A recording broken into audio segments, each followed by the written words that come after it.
My family threw me out after my sister accused me of stealing her engagement ring, even though I hadn't touched it. A few years went by, and guess what? They found it stuck in the garbage disposal. Never thought I'd be telling this story, but here I am. Name's Jake.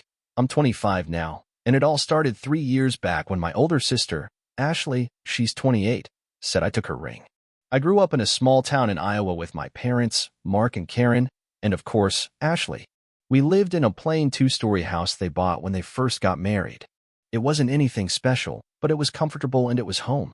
Dad taught high school math, and Mom worked as a nurse over at the hospital in town. They weren't rolling in money, but they always made sure we had what we needed. Ashley and I were pretty tight as kids. We'd hang out in the backyard all the time, climbing the old oak tree and making up crazy games. She was always the one coming up with the ideas and calling the shots, and I was fine just tagging along. But things started to change as we got older. Ashley was always the high achiever, straight A's, debate team captain, just good at everything. Me, I was more laid back. I got decent grades, but I wasn't all that driven like she was. As we hit our teens, that gap between us started to show more. By the time she left for college, we weren't as close anymore. She went off to some top university on a scholarship, while I stayed close to home and signed up for community college. I wasn't sure what I wanted to do, so I tried different classes to figure things out. After she graduated, Ashley moved to the city and landed a job at some big marketing firm. She came back for the holidays and now and then on weekends, always with stories about her exciting job and fast-paced life. Meanwhile, I was still living at home, working part-time at the local grocery store, and trying to sort out my next move. Even with all the differences, I never thought there was any bad blood between us. We weren't as close as we'd been, sure, but I figured that was just part of growing up. Turns out, I had no idea how fast everything could fall apart. About 3 years ago, Ashley got engaged to a guy named Brandon. He was 30, a lawyer, and came from a rich family. My parents thought the world of him. He gave her this beautiful diamond ring that had been passed down through his family, and Ashley was over the moon, flashing it around to anyone who'd look. They threw a huge engagement party at our house. Felt like half the town was there, along with a bunch of Brandon's fancy friends from the city. I didn't really click with that crowd, so I'm mostly stuck with some old buddies from high school who were still around. A month later, everything went sideways. It was a Wednesday, and I had the day off. I was in my room playing video games, enjoying the quiet. Ashley was home for the week to work on wedding plans with Mom. I heard them come back from a shopping trip, laughing and chatting downstairs. I didn't think anything of it and kept gaming. About an hour later, I heard Ashley scream. I ran downstairs to see what happened, and she started yelling that her engagement ring was missing. She said she took it off while doing dishes and left it on the kitchen counter, but now it was gone. I was floored. I told her straight up I hadn't seen it, let alone touched it, but she wasn't hearing it. She kept shouting that I was the only other person home, so it had to be me. Then she threw in how I'd always been jealous of her and probably planned to pawn the ring to finally get out of the house and make something of myself. Right in the middle of all that chaos, our parents walked in. Ashley told them her side of the story, and to my shock, they believed every word. Mom started crying, asking how I could do something so awful to my own sister. Dad didn't say much. He just stared at me like he didn't recognize me. Next thing I knew, they were tearing my room apart. They didn't find the ring, but they did come across some money I'd been putting aside from my grocery job. It wasn't a lot of money, just a few $100 I'd saved, but Ashley jumped on it right away, saying I must have sold the ring, and that's where the cash came from. I tried to explain I'd been putting it aside for months, thinking about signing up for a few classes at community college, but nobody wanted to hear it. Those next few days felt like a nightmare. Ashley and my parents kept pressing me to admit I took the ring and give it back. They even threatened to call the police if I didn't fess up. I was scared and felt completely alone. No one in my family believed me. I was being treated like a thief under my own roof. I tried reaching out to a few old friends, but most had moved away after high school. The ones still in town didn't really want to get caught up in a family mess. I'd never felt so isolated. After about a week of constant pressure and threats, my parents hit me with a decision that changed everything. They told me I had to leave. They said they couldn't trust me anymore and that I was bringing shame to the family. They gave me 2 days to pack up and get out. I was crushed. I didn't have a plan or anywhere to go.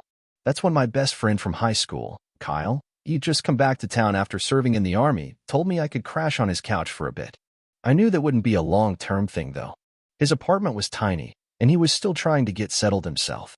I stuffed what I could into a backpack and an old duffel, some clothes, books, my laptop, and a few things that reminded me of better times. As I walked out, I noticed Ashley looking down at me from her old bedroom window. For a second, I thought I saw something in her face, maybe regret, but she turned away before I could be sure. Leaving that house, the only home I'd ever known, was the hardest thing I'd ever done. I felt completely betrayed by the people who were supposed to love me no matter what. And the worst part? I hadn't done anything wrong. For the next couple months, I bounced between Kyle's couch and cheap motels whenever I could afford one. I took whatever work I could find to survive. I washed dishes, walked dogs, even spent a few weeks hauling stuff on a construction crew. It was tough, but I was determined to get through it and show that I could stand on my own. Eventually, I landed a steady job at a warehouse just outside town.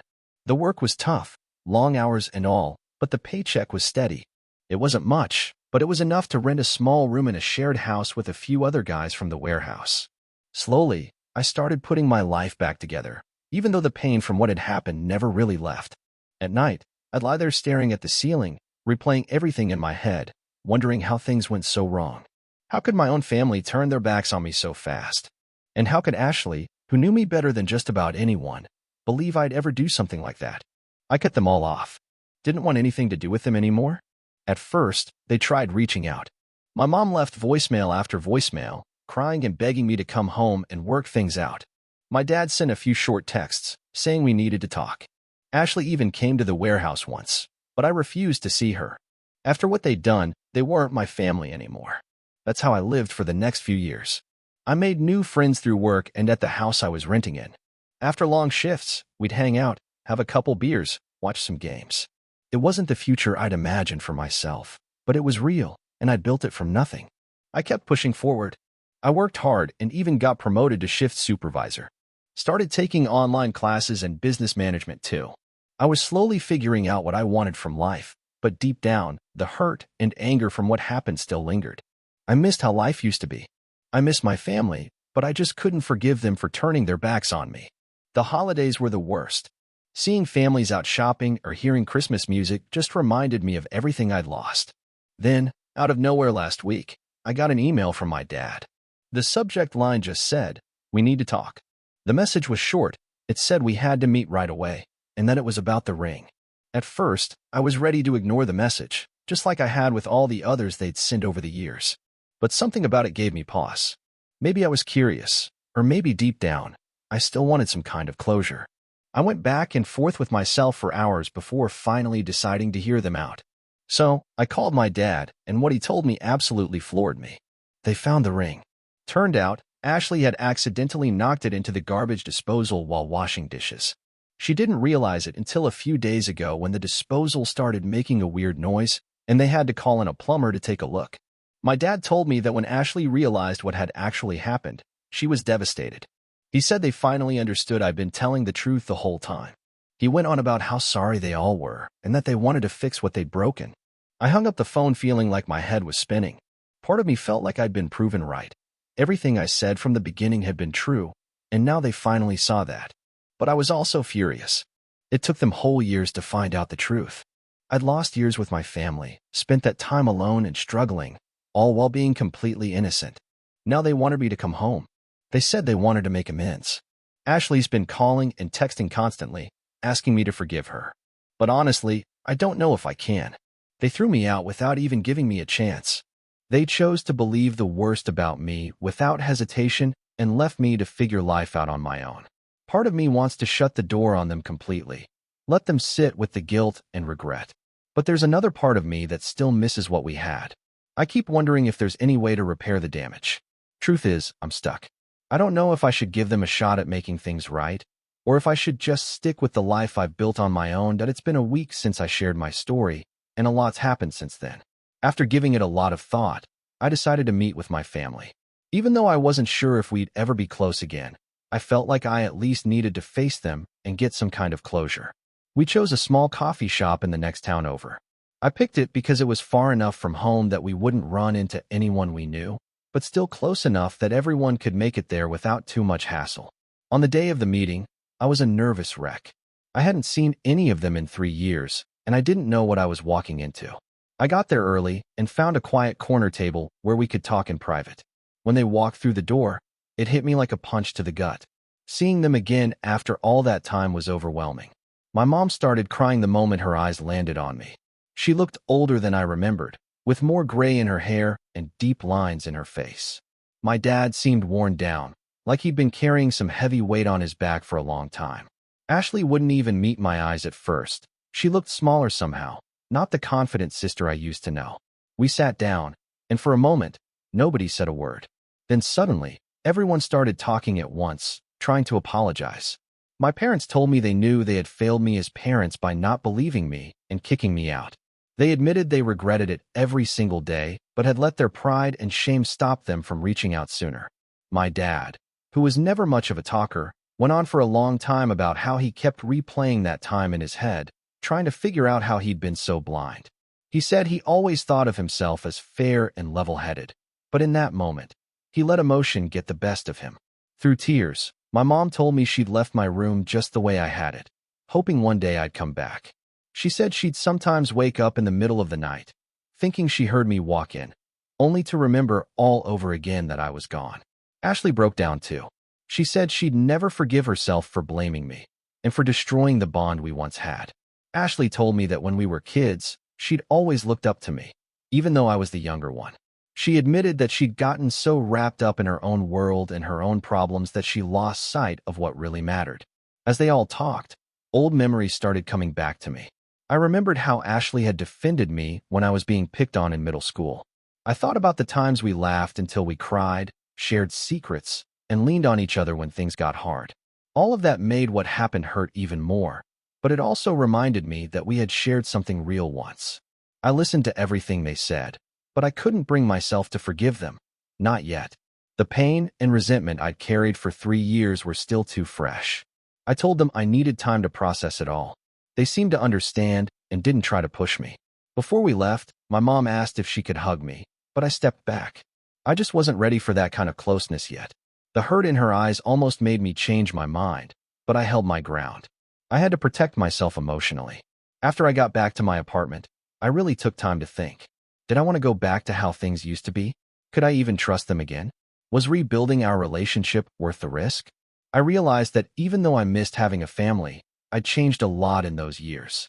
I'd learned how to stand on my own, how to be strong, and how to build a life from the ground up. I wasn't the same person they had kicked out.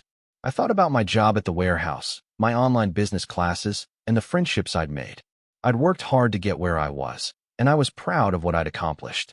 The idea of giving that up and going back to who I was before didn't sit right with me. Still, seeing them again had stirred up a lot of feelings.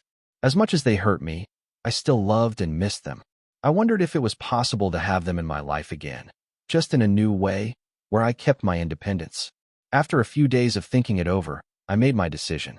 I called my parents and told them I appreciated their apology, but I wasn't ready to jump back into being a family like nothing had happened. I told them I needed more time and space to heal. I also set some clear boundaries. I said I'd be open to keeping light contact, but I wasn't moving back in or pretending the past didn't happen. If we were going to try to rebuild any kind of connection, it had to be on my terms. They sounded disappointed, but they said they understood. They promised to respect my space and let me take things at my own pace. My mom asked if she could call once a week just to check in, and I agreed, figured it might be a small step toward rebuilding some trust. As for Ashley, I decided to keep my distance for now. Out of everyone, what she did hit me the hardest, and I'm not ready to let that go just yet. I told her I needed more time before I could think about having any kind of relationship again. She was clearly upset, but she said she understood and that she'd wait until I was ready. This past week has been a roller coaster emotionally. One minute, I wonder if I'm being too harsh, and the next, I remember how quickly they all turned on me, and then it feels like I'm doing the right thing by taking it slow. I've also started looking into therapy. A bunch of people suggested it, and I think talking to a professional could help me sort through everything I'm feeling. I've never tried therapy before, so I'm nervous, but also hopeful it might help. For now, I'm focused on my job and my studies. I've got a big project coming up at work, and I don't want all this family stuff to throw me off track. I'm also thinking it might be time to move into a better place. I've been saving up, and I think I'm finally ready to get an apartment of my own, no roommates, just a space that's truly mine. I've been sticking to the boundaries I set with my family. We've had a couple of short phone calls and exchanged some texts, nothing too deep. It's been okay. A little awkward here and there, but not nearly as painful as I thought it might be. My parents have mostly stuck to the boundaries I set. They check in now and then, but they don't push for more than I'm ready to give. I can see they're trying to rebuild trust, but it's going to take time. My mom calls once a week, just like we agreed. At first, those calls were awkward, lots of silence and small talk, but they're starting to feel a little easier. We mostly keep the conversations light. She'll tell me about work at the hospital, ask about the weather, or see how my online classes are going. It's not much, but it's something.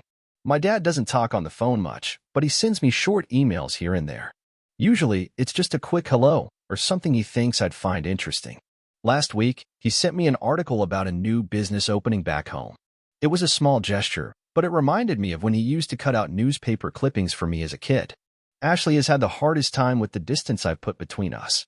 She's written me long, emotional messages, saying sorry over and begging for a chance to make things right. I just replied to let her know I still need time. I'm holding that line. I know she's hurting too, but I've got to deal with my own emotions before I can even think about hers. The biggest change lately is that I've finally started therapy. I found a counselor who works with people dealing with family trauma, and we've had a few sessions so far. It's been tough, bringing up all that hurt from the past, but I can already tell it's helping. My therapist is helping me work through the anger and the trust issues, and teaching me how to set healthy boundaries. In our last session, we talked about how the ring incident was really just the tipping point. Underneath it all, I'd felt for years like I didn't measure up to Ashley. That realization hit me hard. Turns out, the cracks in our family didn't start with that ring, and if I'm ever going to heal, I have to face all of it, not just the part that blew up. One unexpected silver lining through all of this has been how much closer I've gotten with my friends, especially Kyle. He's been a rock through this whole mess. He even offered to come with me to any future family meetups if I need the backup. That's shown me that family doesn't always mean blood. Sometimes it's just the folks who stand by you when life goes sideways. Work has been a helpful distraction too. I've really thrown myself into it and even got a small promotion. I'm now handling inventory management for my shift. It's more responsibility and a little pay bump, which feels good. It's nice to have something stable and positive in my life. As for where I'm living, I've decided to stay put for now. It's not fancy, but it's mine, and it represents everything I've fought for. My parents offered to help me find a better place, but I turned them down. I've got to keep doing this on my own. That said, I have started thinking seriously about going back to school. There's a state college about an hour away that offers night classes. I've been looking into their business program. It'd be a big step, but I think I'm ready for it. I'm just taking things one day at a time. Some days are harder than others. There are still moments when I miss the ease we used to have as a family, but then I remember how quickly they turned their backs on me. That reminds me why I need to move slow. My therapist says it's okay to have mixed feelings. She's been encouraging me to be patient with myself and to stop thinking I need to forgive anyone before I'm ready. We've been working on ways to handle upcoming family events and holidays, which honestly make me more anxious than I'd like to admit. Right now, my focus is on healing and building a life I'm proud of, with or without them. It's not easy, but I'm feeling hopeful. I'm learning that it's okay to put myself first and that having boundaries doesn't make me a bad person. It's been 6 months since restart my relationship with family. A lot has shifted over the past few months. The biggest change? I've decided to move to a new city for a better job. It's a big step up in my career, and honestly, I'm pretty excited about what's ahead. The new role is with a logistics company, similar to what I did before at the warehouse, just on a bigger scale. It's a management position, something I've been working toward for quite a while. The pay is much better, and it comes with solid benefits like health coverage and a retirement plan. Before making the leap, I had a long talk with my therapist. We went over how this move might affect my healing and my relationship with my family. In the end, we both agreed this might be exactly what I need. My chance to truly step out on my own and build an identity that's separate from all the family drama. I told my parents about the move last week. They were surprised and a little let down, but they said they understood. My mom teared up, saying she'd hoped we'd have more time to fix things before I left. My dad didn't say much, but the look in his eyes said he felt the same. They were worried about me starting over in a new place all by myself, but I reassured them, I've made it through worse. I'll be okay. Ashley didn't take it well. After I broke the news, she showed up at my apartment out of the blue, asking me not to go. She said it felt like she was losing me all over again. It was tough, but I stood firm. I told her this was something I had to do for me, and that where we are right now, she doesn't get to make that kind of call in my life. Things between us have gotten a bit better, but they're far from fixed. We've managed to have a few family dinners in the last couple of months. They've been a little stiff, kind of awkward, but we're slowly figuring out how to be around each other again. Trust is still a sticking point, though. I still find myself second-guessing their intentions sometimes, wondering if they're being genuine or just trying to ease their guilt. That's where my therapist has really helped me. She's been guiding me through all of it, sorting out how I feel and helping me stick to the boundaries I've set. One thing she keeps reminding me is that forgiving someone doesn't mean you forget what happened or pretend it didn't hurt. It means letting go of the anger so you can find peace. I've really taken that in. I don't think I'll ever forget what I went through, but I'm working on forgiveness, not for them, but for myself. Carrying all that bitterness around was weighing me down. I'm ready to move past it. Now that I'm getting ready for the big move, I've been reflecting on everything. 3 years ago, I felt like my world had completely fallen apart. I'd lost my home, my family, everything I thought I could count on. But looking back, I can see how much I've grown. I'm tougher now, more independent, and I finally understand my own worth. I don't know what the future holds between me and my family. We've agreed to keep in touch once I move at check-ins over the phone each week, and maybe visits during the holidays. It's a start. And maybe, with time and space, we can rebuild something different, something better. Right now, though, I'm focused on what's ahead. I'm really looking forward to the new job, settling into a new city, and all the new possibilities. I've been browsing apartment listings and learning more about the area I'll be living in. I feel a mix of nerves and excitement, but mostly, I'm ready for this next chapter. Whatever ends up happening with my family, I know I'll be all right. I've already proven to myself that I can handle what life throws my way. And I've learned how important it is to surround myself with people who truly support me, whether we share blood or not. Thanks for listening. And if you haven't subscribed yet, make sure to hit that button and turn on the notification bell so you don't miss more real-life stories like this one.